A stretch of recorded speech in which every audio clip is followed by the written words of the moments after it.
नमस्कार शेतकरी मित्रांनो, बऱ्याच शेतकऱ्यांना असा फळावरती या थ्रिप्सच्या डागाचा आणि ओल्या डागांचा पण प्रॉब्लेम येतो. फळ क्रॅकिंगचा प्रॉब्लेम येतो आणि बरेच असे प्रॉब्लेम आहेत जे क्वालिटी येण्यासाठी प्रॉब्लेम देतात.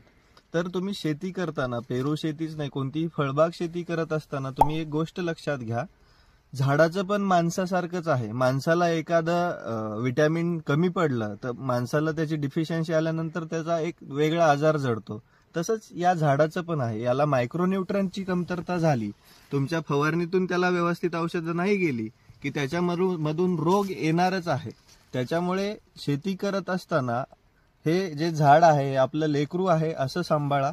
त्याप्रमाणे त्याला जे काही कमी आहे, जसं मायक्रोन्यूट्रिएंटची कमतरता झाली तर मायक्रोन्यूट्रिएंट द्या, फवारणी टायमिंगला घ्या आणि त्यानुसार काम करा. तेव्हा तुम्हाला याच्यामध्ये प्रॉब्लेम्स येणार नाहीत आणि तुम्ही सक्सेसफुली शेती करू शकता.